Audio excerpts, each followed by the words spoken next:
नमस्कार, आपण पाहतात धाडस मराठी न्यूज।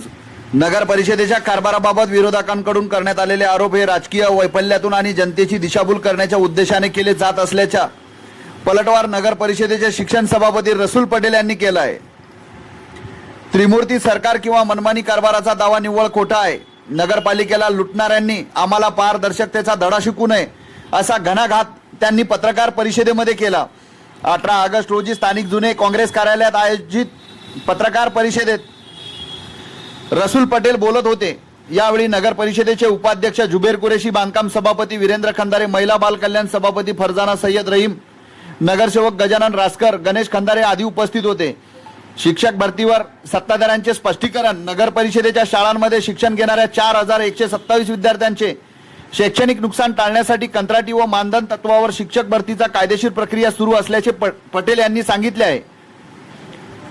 2017 ते 18 आणि 2018 ते 19 मध्ये याच पद्धतीने शिक्षक भरती झाल्याचा दावा त्यांनी केला।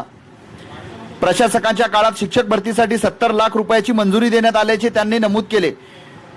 विरोधी पक्षनेते विजय हरडपकर यांनी 12 ऑगस्ट रोजी शिक्षकांची तातडीने भरती करण्याची मागणी केली आणि अवघ्या 4 दिवसांनी त्याच प्रक्रियेवर आक्षेप घेतल्याचा आरोप करत पटेल यांनी विरोधकांच्या भूमिकेवर प्रश्नचिन्ह उपस्थित केले आहे। शाळांमध्ये डिजिटल बोर्ड आणि सीसीटीव्ही बसवणे हा निधीचा गैरवापर नसून शाळांचे डिजिटलायझेशन असल्याचे त्यांनी स्पष्ट केले। पाणी पुरवठा, स्वच्छता आणि विकास कामावर दावा। शहरातील पाणी पुरवठ्याबाबतचे आरोपही सत्ताधाऱ्यांनी फेटाळले आहेत।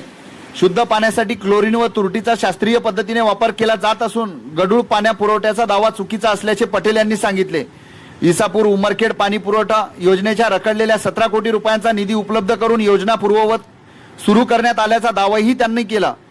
शहरातील लेंडी नाला आणि प्रमुख नाल्यांची युद्ध पातळीवर सफाई करण्यात आल्याचे सांगत फॉगिंग मशीन आणि स्वच्छता निरीक्षकांच्या नियोजनामुळे आरोग्य यंत्रणा कार्यरत असल्याचा सत्ताधाऱ्यांनी स्पष्ट केले। शहरातील रस्ते आणि बांधकामाची कामे शासकीय नियमानुसार तसेच ई निविदा प्रक्रियेतून सुरू असून सुमारे 50 कोटी रुपयांची विकास कामे सध्या सुरू असल्याचा दावा करण्यात आला। विरोधकांवरही आरोप। रसूल पटेल यांनी विरोधी पक्षनेते विजय हरडपकर आणि स्वीकृत नगरसेवक ॲडव्होकेट विजय गुजरे सर यांच्यावरही आरोप केले। हरडपकर यांच्या दुकान गाळ्याचा कर 2017 पासून थकीत असल्याचा दावा त्यांनी केला आहे। तसेच ॲडव्होकेट विजय गुजरे यांनी नगरसेवक पदासाठी दिलेल्या शपथपत्रातील अनुभवाबाबतही त्यांनी आक्षेप घेतला। या दोन्ही प्रकरणाबाबत लवकरच न्यायालयात जाण्याचे संकेत रसूल पटेल यांनी दिले आहेत। नगर परिषद शहराच्या सर्वांगीण विकासासाठी कटिबद्ध असून विरोधकांकडून जनतेची दिशाभूल करण्याचा प्रयत्न यशस्वी होणार नाही असा दावा रसूल पटेल यांनी व्यक्त केला आहे। पाहत राहा धाडस मराठी न्यूज।